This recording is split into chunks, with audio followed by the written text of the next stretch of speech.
নির্বাচিত সরকার মানেই হলো জনগণের সরকার। আমানতকারী যখন দেয়ালে পিঠ ঠেকে গেছে, সরকার বলি সাধারণ মানুষ বলি, সরকার আর সাধারণ মানুষ যাই বলি না কেন, আমরা কেমন জানি এখনো সভ্য হতে পারি নাই। না হয় রমজান মাস, মানুষ তার আমানত রাখছে, তার আমানতের টাকাটা ফেরত পাবে, সেই টাকা দিতে গত ইন্টারিম সরকারে যারা দায়িত্বে ছিল, গভর্নর সাহেব, আমার জানা মতে উনি নভেম্বর থেকে তারিখ দিতে দিতে দিতে নভেম্বর, ডিসেম্বর, জানুয়ারি এবং অনেকগুলো তারিখ দিছে যে আমানতকারীরা এখন টাকা ফেরত পাবে। অনেক প্রতিশ্রুতি দেওয়ার পরেও আসলে পায় নাই। সে টাকা ফেরত পেতে মাঝে মধ্যে অনেক আমানতকারী জড়ো হয়ে তাদের টাকা ফেরতের জন্য আন্দোলন করতেছে।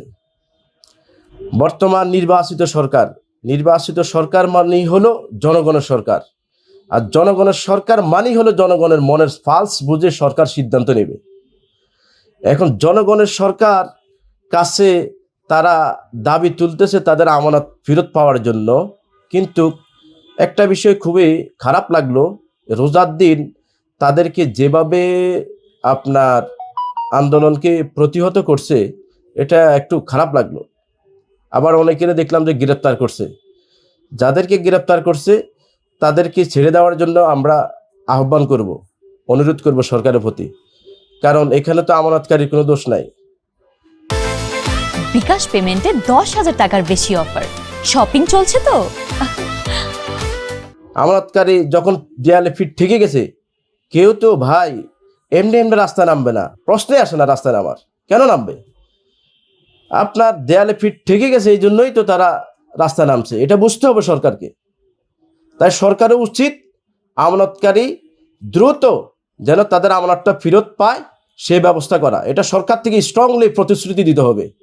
তাহলে আমার বিশ্বাস কোনো আমানতকারী আন্দোলনে নামবে না।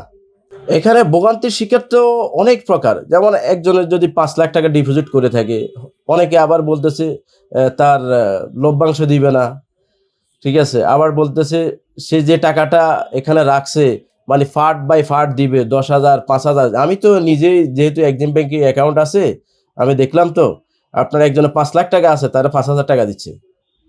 তাহলে এইভাবে প্রতি সপ্তাহে যদি তাকে 5,000 টাকা করে দেওয়া হয়, তাহলে তার 5 লাখ টাকা উঠাতে কত সময় লাগবে? এটা তো হতে পারে না। একটা মানুষ তার পরিবারে যে কেউ হঠাৎ অসুস্থ হতে পারে, হাসপাতালে ভর্তি থাকতে পারে, এখন তার টাকা দরকার 2 লাখ। এখন আপনি যদি বলেন যে 5,000 টাকা করে দিবেন, তাইলে হয়? এগুলো বিবেচনায় নেওয়া উচিত সরকারকে। আর যারা ব্যাংকের দায়িত্বশীল তারা সরকারকে প্রয়োজনে বুঝাবে।